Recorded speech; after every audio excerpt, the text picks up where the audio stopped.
नीतीश कुमार बिहार से पहले खुद को रखते हैं और बिहार के हक गया तेल लेने। बिहार को हक शुरू से ही नहीं मिलता है और नीतीश कुमार ने कभी उसके लिए बहुत आवाज़ ऊंची नहीं की है, वरना इस बार भी वो दबाव दे सकते थे कि मैं गठबंधन तोड़ रहा हूं, आप मुझे ऑक्सीजन और ये सारी चीज़ें दीजिए। लेकिन इन 4 कारणों की वजह से मुझे लगता है कि नीतीश कुमार और भाजपा के बीच में दरार हो जाएंगे।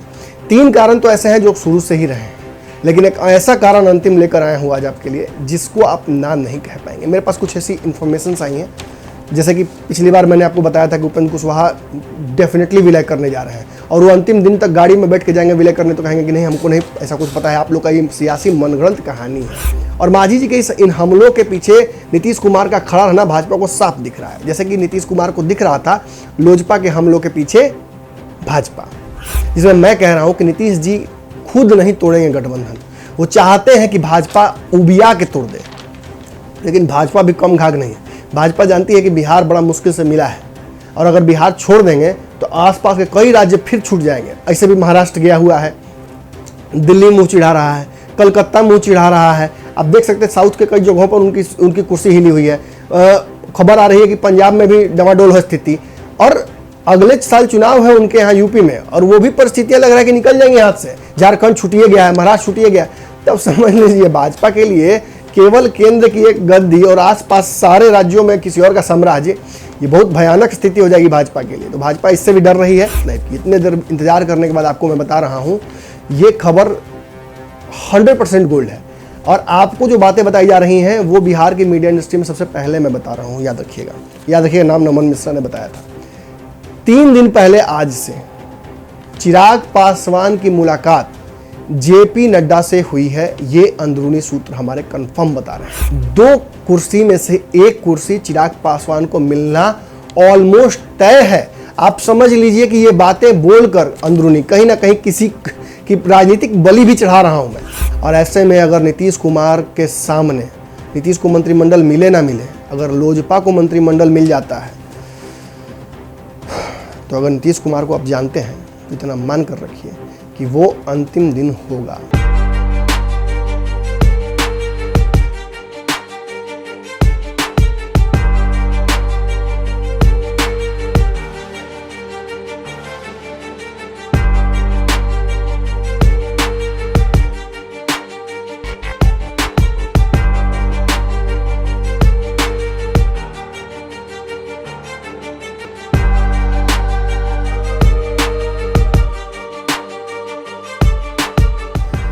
खबरों का बाजार हमेशा गर्म रहता है। इन गर्म बाजारों से हमें मतलब नहीं है। हम खबरों का बाजारीकरण नहीं करना चाहते। हम उन खबरों की तह तक पहुंचना चाहते हैं जिन खबरों की वजह से आपके जीवन पर असर पड़ता है। हम खबरों का पंचनामा करते हैं।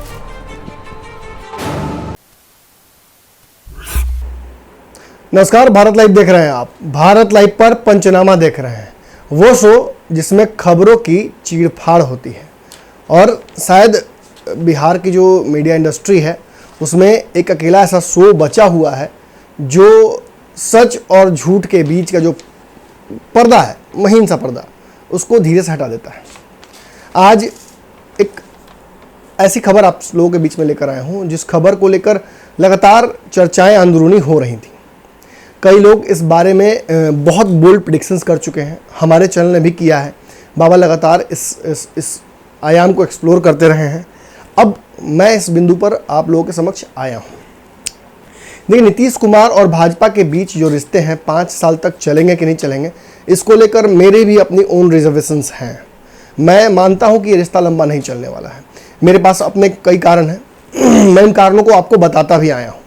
लेकिन पिछले कुछ दिनों से हमने एक डेडलाइन भी दी थी कि बंगाल चुनाव एक बड़ा पॉइंटर हो सकता है। अगर भाजपा अपनी महत्वाकांक्षाएं बंगाल में पूरी कर लेती तो शायद नीतीश कुमार के लिए वहीं पैकअप का ऐलान बच जाता। लेकिन चूंकि भाजपा अच्छा कर पाई, लेकिन वो जो सोच कर गई थी वो नहीं हो पाया।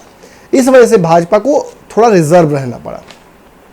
अब इस बीच मौका क्या मिला, क्योंकि भाजपा का पूरा ध्यान उस तरफ था, नीतीश कुमार को मौका मिला अपने आप को रिग्रुप करने का और अपनी ताकत बढ़ाने का।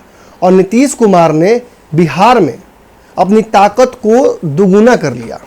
कागज पर उन्होंने एक बात बहुत बड़ी की कि उन्होंने उपेंद्र कुशवाहा को अपने साथ कर लिया। अब जब लौकुश एक जगह हो गया तो लौकुश की वजह से समीकरण मजबूत हो जाता है नीतीश कुमार के पक्ष में। और नीतीश कुमार जो तैयारी कर रहे हैं वो आपको समझना पड़ेगा, चाहे कोई छात्र हो या नेता। छात्र के लिए एग्जाम और नेता के लिए चुनाव बहुत महत्वपूर्ण होता है। सारी तैयारियों का निष्कर्ष वही निकलता है कि तैयारी ठीक थी या नहीं थी।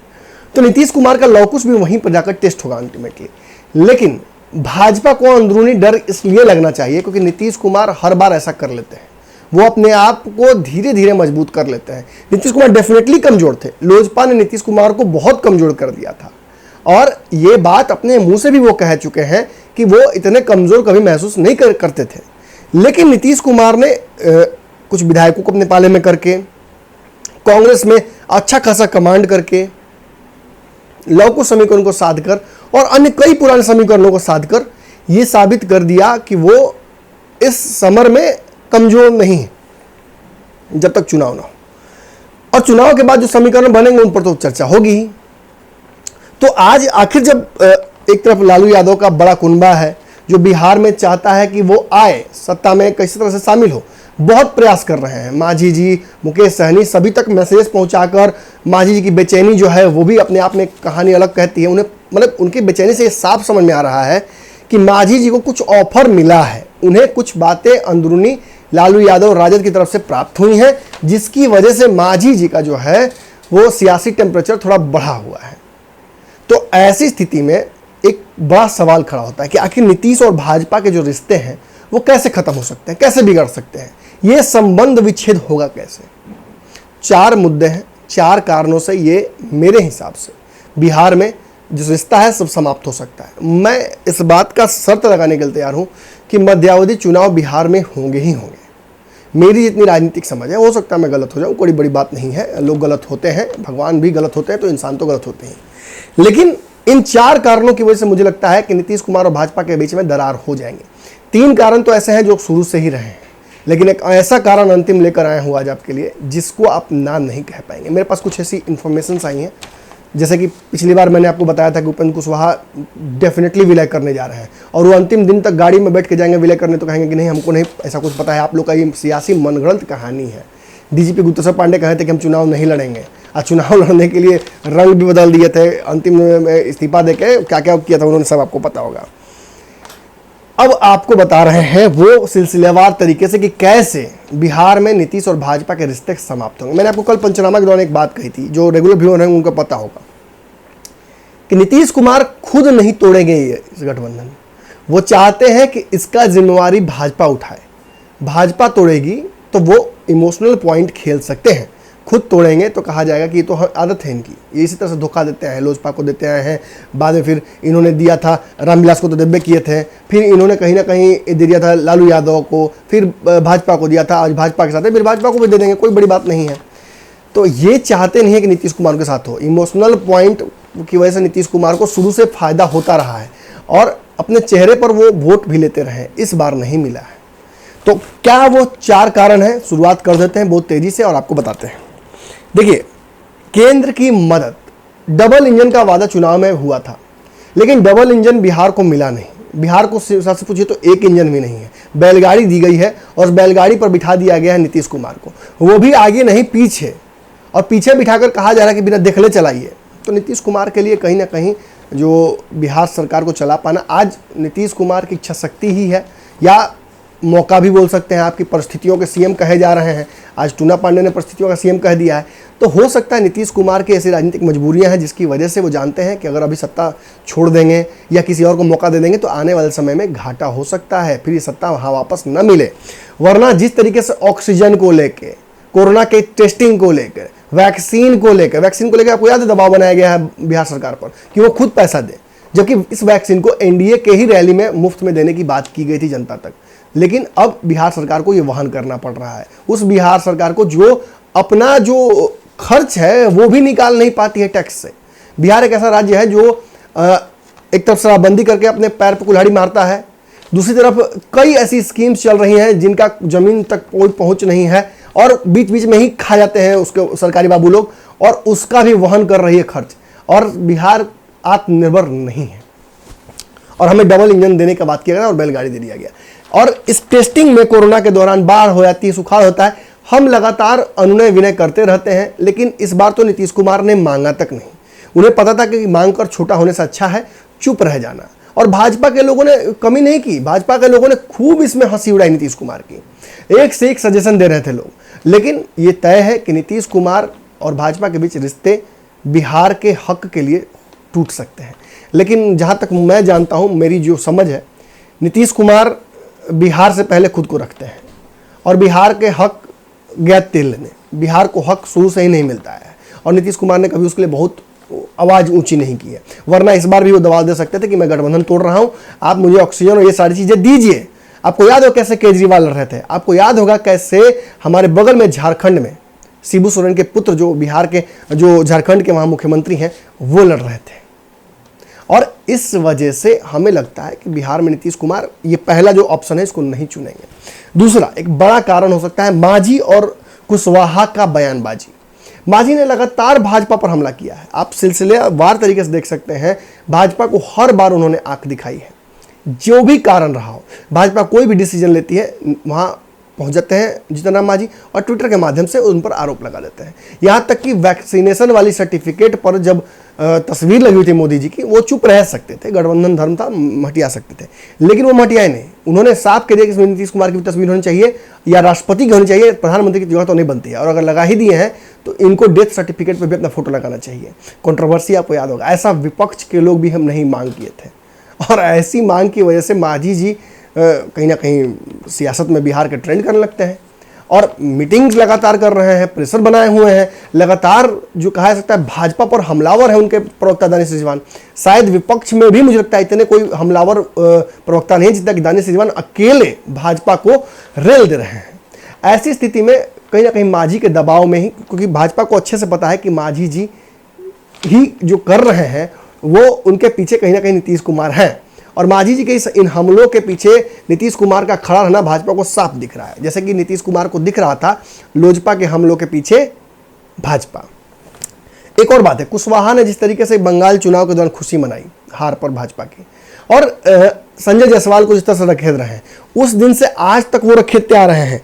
टूना पांडे ने आज नीतीश कुमार को कह दिया है परिस्थितियों के सीएम है, और यह भी कह दिया है कि तेजस्वी यादव सीएम बन गए होते हैं। ये भाजपा के एमएलसी है टूना पांडे, और तेजस्वी यादव सीएम बन गए होते, लेकिन नीतीश कुमार ने सरकारी तंत्र का दुरुपयोग करके रोक दिया उनको बनने से। अब सोचिए, भाजपा के नेता हैं और इस तरह के बयान दे रहे हैं, और इस पर फिर आज उपेंद्र कुशवाहा ने सवाल पूछ दिया संजय जायसवाल से कि इस नेता के अपने बयान पर संजय जायसवाल जी आपको क्या कहना है।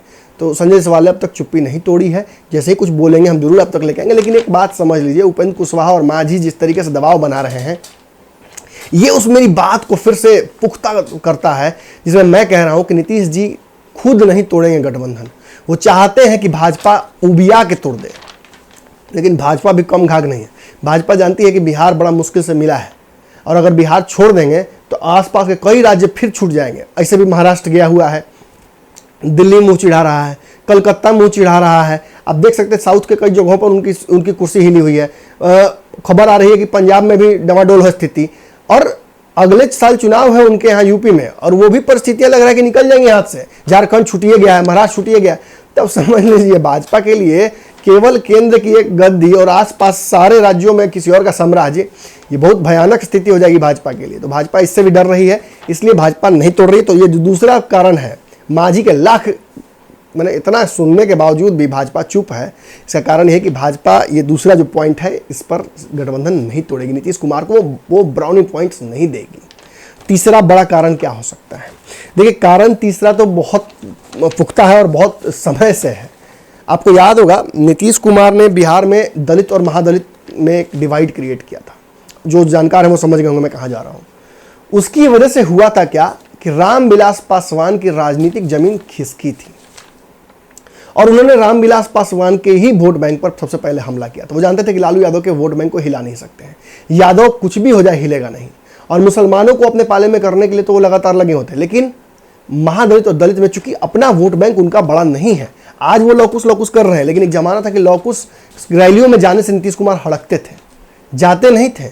ढकेल के भी भेजने पे सतीश कुमार ने साफ तौर पे हमारे चैनल पे ही कहा था, उनके पुराने सहयोगी, कि वो बुलाने पर भी नहीं जाते थे। और जब लालू जी एक बार भेज दिए थे तो उस रैली को जब स्वाद उनको मिला, जब वो अपने जात का उनको वोट दिखा, तो उसके बाद वो काफ़ी उत्साहित हुए थे। लेकिन चूंकि वो जानते थे कि इस वोट बैंक से बिहार की सियासत पर काबू नहीं किया जा सकता है, तो उन्होंने अपने आप को उस जातिगत समीकरण से दूर कर लिया। लेकिन अब उन्हें एहसास हो रहा है कि भाजपा भी उन पर भारी पड़ रही है, भाजपा उनसे ज़्यादा सीटें जीत कर आ गई, वही भाजपा उनको अनुकंपा पर मुख्यमंत्री बना रही है, लोजपा जैसी पार्टी उनको हरवा दे रही है। उनके 8 मंत्री हारे हैं चुनाव इस बार, कई संटिंग में बैठे हुए दिग्गज नेता उनके चुनाव हार के। तो ऐसी स्थिति में नीतीश कुमार असहज रहेंगे और उनकी असहजता का कारण लोजपा है। और आपको बता दें कि ऐसा ही 2015 में हुआ था, त्रिशंकु सरकार बनने की स्थिति थी, आपको याद होगा, चाबी लेकर रामविलास पासवान अपने पास खड़े थे, और आज वैसी ही परिस्थितियां कहीं ना कहीं फिर दिख रही हैं। और रामविलास पासवान की तब चाबी नीतीश कुमार जब ले नहीं पाए अनुनय विनय से, तो धीरे से उन्होंने चुरा ली। आज नरेंद्र सिंह, जो कि एक मात्र निर्दलीय जो विधायक हैं और मंत्री हैं बिहार सरकार में, सुमित सिंह उनके पिता हैं, कुछ दिनों पहले कोरोना से रिकवर होकर वापस आए हैं और भाजपा पर बहुत मुखर हैं, बहुत कुछ बोल रहे हैं भाजपा पर। मेरे व्हाट्सएप पे लगातार कनेक्टेड रहते हैं, हमेशा नरेंद्र मोदी के खिलाफ जो कंटेंट होता है वो भेजते रहते हैं बेचारे, व्हाट्सएप यूनिवर्सिटी वाला। उन्होंने सीधे तौर पर लोजपा में एक बड़ी टूट के सेनापति बनकर वो लेकर विधायकों को चल दिए थे नीतीश कुमार की तरफ, और नीतीश कुमार की सरकार बन गई थी। तो ये नीतीश कुमार का किया था। अब कराया क्या था? कराया यह था कि पिछले चुनाव में लोजपा ने सीधे तौर पर नीतीश कुमार को चैलेंज कर दिया था।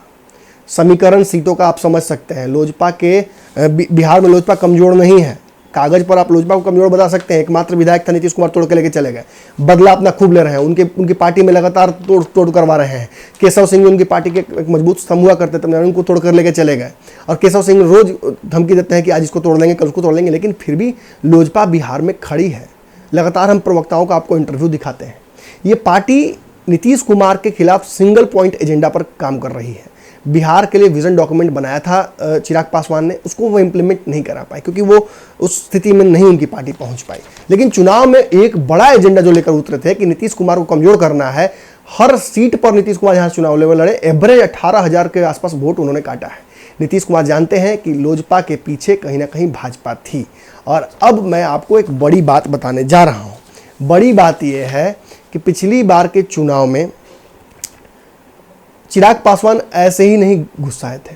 चिराग पासवान अपने पिता का बदला जो हुआ था उनके साथ नीतीश कुमार और नरेंद्र सिंह ने जो मिलकर किया था, और साथ ही साथ आने वाले समय में जो बिहार की राजनीति में एक बड़ा शून्यता दिख रहा है, क्योंकि आप एज गैप देख लेते हैं जितना तेजस्वी यादव और नीतीश कुमार के बीच में है, एक बड़ा राजनीतिक कालखंड दिख रहा है जो कि नीतीश कुमार के बाद खाली रह जाएगा।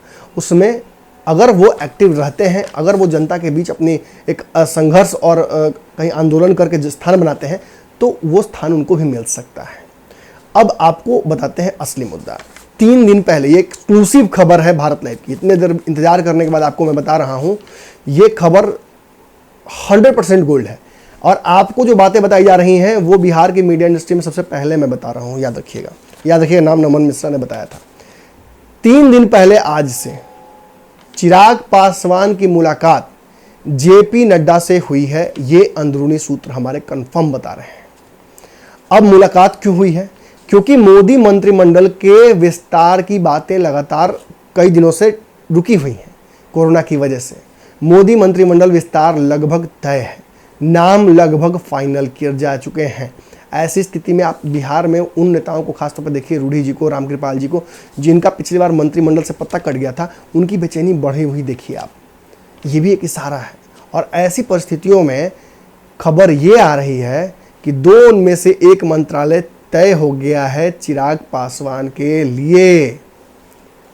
जरा इस बात को समझ लीजिए। पहले रेल राज्य मंत्री और HRD में राज्य मंत्री का 2 कुर्सी में से 1 कुर्सी चिराग पासवान को मिलना ऑलमोस्ट तय है। आप समझ लीजिए कि ये बातें बोलकर अंदरूनी कहीं ना कहीं किसी की राजनीतिक बलि भी चढ़ा रहा हूं मैं, किसी व्यक्ति की, जो व्यक्ति कहीं ना कहीं इनसाइडर होगा इन पार्टियों का, उसकी बलि भी चढ़ सकती है। और ये एक बड़ी खबर है बिहार की मौजूदा राजनीतिक स्थिति में। अब कहिए कि चिराग पासवान मंत्री बन जाए, उससे क्या फर्क पड़ता है, बिहार की राजनीति में उनका क्या असर है? एक बात जान लीजिए मालिक, चिराग पासवान वाली बात छोड़ के भूल जाते हैं। बिहार में जिसमें सरकार बनी थी नीतीश कुमार की इस बार, और भाजपा ने उनको अनुकंपा पर मुख्यमंत्री बना दिया था। उस वक्त अरुणाचल में एक बड़ी टूट हुई थी। अरुणाचल में जदयू के कोटे के विधायकों को एक मुश्त 6-7 विधायकों को तोड़ कर लेकर चली गई थी भाजपा। नीतीश कुमार चुप रह गए। केसी त्यागी ने क्या कहा था याद है? ये एनिमिटी का एक्ट है, ये गठबंधन धर्म का पालन करना नहीं हुआ। वो जदयू जो बार बार भाजपा को ये कहती थी कि हमारा गठबंधन केवल बिहार में है, वो बिहार के बाहर मिले झटके को बिहार तक लेकर आई थी। नीतीश कुमार के चेहरे पर 12 बज गया था और धीरे धीरे नीतीश कुमार सहज होने लगे अपनी ताकत बढ़ाने के साथ साथ वो। और उन्हें जब एहसास हो गया, ये कंफर्म हो गया कि कहीं ना कहीं इसके पीछे भाजपा है, लोजपा नहीं है। और आपको एक और बात बता देते हैं, नीतीश कुमार के लिए आने वाला वक्त क्यों बुरा है और ये जो चिराग पासवान को मंत्रिमंडल मिल जाएगा तो क्यों बिहार की राजनीति पर असर पड़ेगा। क्योंकि केसी त्यागी ने स्पष्ट कर दिया था कि कोई कॉम्प्रोमाइज, हर मुद्दे पर कॉम्प्रोमाइज कर लेंगे, हमारे विधायक तोड़ लीजिएगा, हमें मुख्यमंत्री नहीं बनाएंगे, कॉम्प्रोमाइज कर लेंगे, लेकिन चिराग पासवान की राजनीतिक एंट्री बिहार में एनडीए में नहीं होनी चाहिए। उन्होंने हमें डैमेज किया है और अगर आप उन्हें वापस लाते हैं तो हम ये मानेंगे कि आप उनके पीछे खड़े थे चुनाव के वक्त भी, आपके कहने पर सब कुछ हुआ था।